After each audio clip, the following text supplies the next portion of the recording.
Cerita ini dimulai setelah berakhirnya sebuah peperangan di kota Chahas. Saat itu, dunia terasa sangat sunyi dan asing. Di sebuah rumah tua yang terbengkalai, tim penyelamat menemukan seorang anak laki-laki kecil bernama Philip. Ia duduk sendirian, memeluk lututnya. Matanya terlihat lelah, tetapi masih menyimpan harapan kecil yang tidak padam. Philip kemudian dibawa ke pusat perlindungan anak. Di tempat baru itu, hidupnya mulai berubah. Ada ranjang yang hangat, makanan yang cukup dan bergizi, serta orang-orang baik yang selalu tersenyum. Philip bisa mandi dengan air bersih, makan tepat waktu, dan bermain kembali seperti anak-anak lainnya. Di sana, Philip punya banyak teman. Namun yang paling dekat dengannya adalah Jordi, anak ceria yang selalu mengajaknya bermain bola plastik dan tertawa setiap hari. "Kalau sudah besar, mari kita jadi pemain bola," kata Jordi suatu sore. Philip hanya tersenyum. Di dalam hatinya, tumbuh harapan kecil yang hangat. Perpisahan yang mengubah segalanya. Suatu sore, seorang wanita cantik mengetuk pintu pusat perlindungan anak. Ia datang untuk menjemput Jordi. Jordi berlari dan langsung memeluk ibunya dengan erat. "Mama, aku sangat merindukan Mama," seru Jordi dengan wajah bahagia. Tak lama kemudian, mereka pergi pulang bersama. Di saat yang sama, Philip berdiri diam. Untuk pertama kalinya, Philip benar-benar sadar, setiap anak punya seorang ibu. Saat Jordi melambaikan tangan dari kejauhan, hati Philip terasa kosong dan berat. Sore itu, ia menatap langit penuh bintang dan berbisik pelan, "Aku juga sangat merindukan ibuku." Kemudian di hari itu pula, sebuah keputusan besar lahir di hatinya. Diam-diam, Philip memulai rencana perjalanan. Ia membawa ransel berisi 3 buah roti, 1 kaleng daging kering, botol air, pisau kecil, selimut, dan jas hujan. Yang paling penting, ia membawa keberanian yang belum pernah ia pakai sebelumnya. Namun Philip tidak tahu arah jalan pulang. Ia pun masuk ke ruang pusat data anak-anak dan mencari sebuah peta rumahnya. Dengan sabar, ia membaca dan akhirnya menemukan peta menuju tempat ibunya tinggal. Di peta itu tergambar, Philip harus melewati 3 tantangan besar. Ke-1, hutan gelap yang penuh hewan liar. Kedua, sungai panjang dengan kerbau besar penjaga jembatan. Dan ketiga, desa hancur yang dihuni bandit dan anjing liar. Meski tahu perjalanan ini sangat berbahaya, Philip tetap melangkah. Perjalanan pun dimulai di malam hari itu juga dengan tantangan pertama, yaitu hutan gelap. Begitu keluar dari bangunan, hutan menyambutnya dengan suara aneh. Angin berdesir, bayangan bergerak di antara pohon. Philip takut, tapi ia terus berjalan. Tak berselang lama, Philip di malam itu, dia memutuskan untuk mendirikan kamp kecil. Ia menyalakan api unggun, memakan sepotong roti, lalu tidur dengan tas sebagai bantal.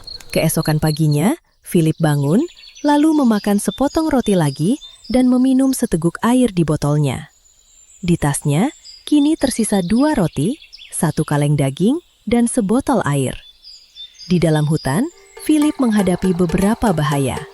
Seekor ular besar, ia berhenti dan berjalan memutar perlahan.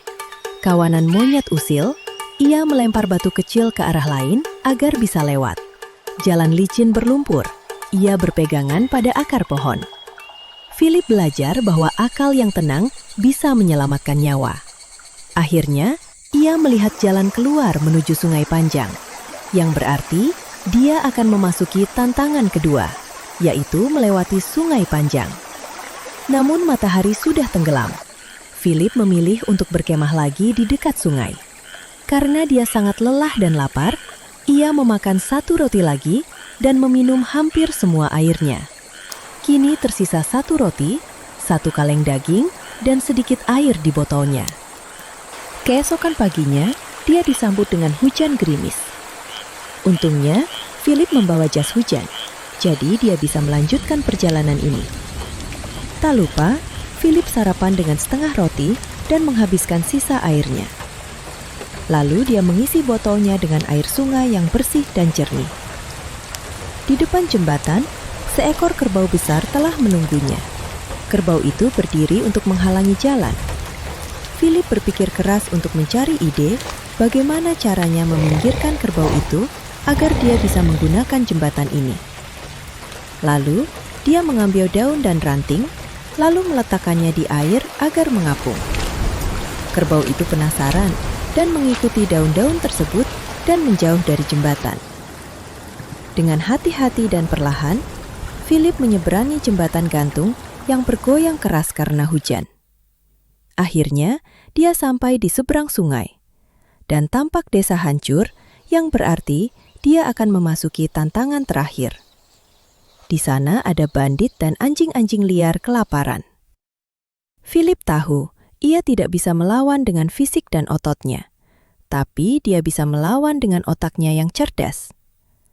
Lalu dia bersembunyi di balik pohon besar untuk beristirahat dulu dan menunggu hingga tengah malam untuk bisa berjalan di desa ini, karena para bandit sedang tidur. Saat malam tiba, ia memakan sisa roti dan minum air. Masalah bandit terselesaikan. Namun, sekarang dia harus berpikir bagaimana menghentikan suara anjing-anjing liar itu dan mengalihkan perhatiannya. Untungnya, dia masih memiliki 1 kaleng daging kering yang belum dia makan. Dengan pisau kecilnya, ia memotong daging kering itu menjadi potongan kecil dan melemparkannya jauh untuk mengalihkan perhatian anjing-anjing. Pelan-pelan, Philip berjalan di antara bangunan rusak, bersembunyi dan terus bergerak. Philip harus cepat keluar dari desa hancur ini sebelum matahari bersinar, karena para bandit akan bangun dan menangkapnya. Akhirnya, ia berhasil keluar dari desa rusak itu dengan selamat. Ia pun melanjutkan perjalanan akhir menuju desa kecil rumah ibunya tinggal. Saat matahari terbit, Philip tiba di desa kecil itu sesuai dengan peta.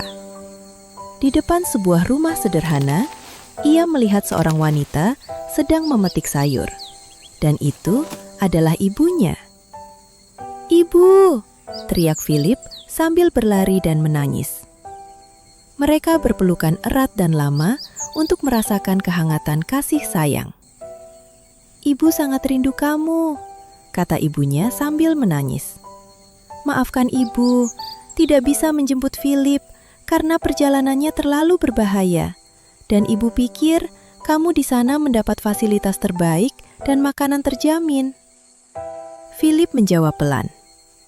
Yang Philip cari bukan hanya makanan, tapi kasih sayang ibu dan keluarga. Dan Philip akan berjanji melindungi ibu dan adik-adik dan membantu mencari makanan untuk kita. Philip akhirnya pulang dengan bahagia. Ia menemukan kembali kehangatan keluarga. Ibu adalah tempat pulang. Kemanapun kita pergi, ibu adalah orang yang paling berharga. Perjalanan Philip mengajarkan kita tentang keberanian untuk melangkah, kesabaran saat menghadapi kesulitan, akal untuk menyelesaikan masalah, harapan yang tidak boleh padam. Tamat.